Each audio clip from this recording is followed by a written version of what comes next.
Hey guys, this is Gary, and today I'd like to take you to ancient China to discover how traditional Chinese engineering and its wisdom applies to urban sustainability. I want to take a look at the irrigation system that was built about 2,200 years ago and is incredible feat of engineering is still in use today to irrigate over 6,000 square kilometers of farmland in Sichuan. And that is the Dujiang Irrigation system.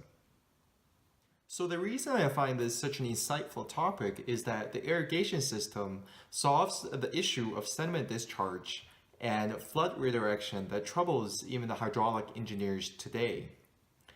And the approach it takes is a good example of having respect towards nature in engineering. And I believe that it is this humble attitude that made it an epitome of sustainable design. And this harmony between man and nature, which is a Confucius idea, is exactly what sustainability is.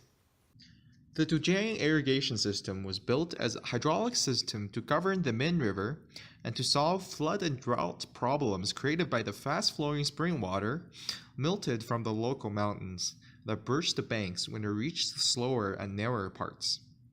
And to illustrate how the irrigation system solved this problem, I want to start by briefly introducing the main components of the irrigation system and their functions. If you take a look at this diagram, the three parts of the irrigation system consist of the river gate, the fish mouth, and the flying sand gate, and the bottleneck. As the Min River flows from the river gate to the fish mouth, its flowing dynamic is altered by the curvature of the inner river, which flows to the bottleneck to irrigate the Chengdu plain and then to the flying sand gate to discharge sediments and excess water. First, let's take a look at the fish mouth. It's an artificially constructed island that serves as Dujiang's control site for water and sediment diversion. It divides the Min River into two parts, the outer river with convex riverbed and the inner river with a concave riverbed. This structure creates a centrifugal force, which then generates a curvilinear current in the inner river that carries sediment through the flying sand gate to the outer river for discharge. Take a look at this cross-sectional illustration of the river. The surface river containing a low concentration of suspended sediment flows through the concave inner river, whereas the bottom water with a high sediment concentration flows to the convex outer river through the flying sand gate, the protruding part in the middle. Now we take a look at the flying sand gate, which was built as a spillway to discharge flood and sediment from the inner river.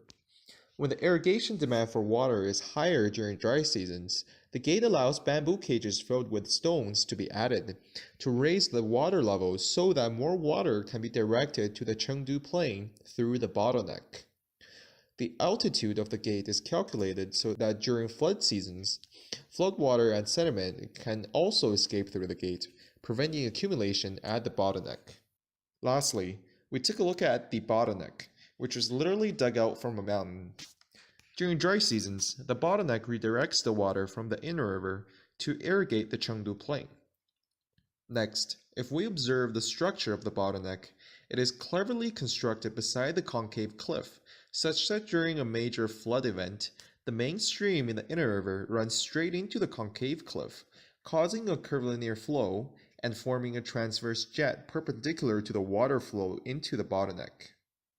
This process compresses the cross-sectional area of the flow volume into the bottleneck and forces the flow as well as the sediment accumulations out from the flying sand gate, hitting two birds with one stone. To conclude with a rather abstract idea, I believe that as mechanical engineers, it is helpful to keep in mind what our nature has to offer and how we can complement that the best through our scientific understandings. This way, we can always engineer with a respectful and humble attitude towards nature and build our sustainable future from there. Thank you very much for your time, and I hope you enjoyed this video.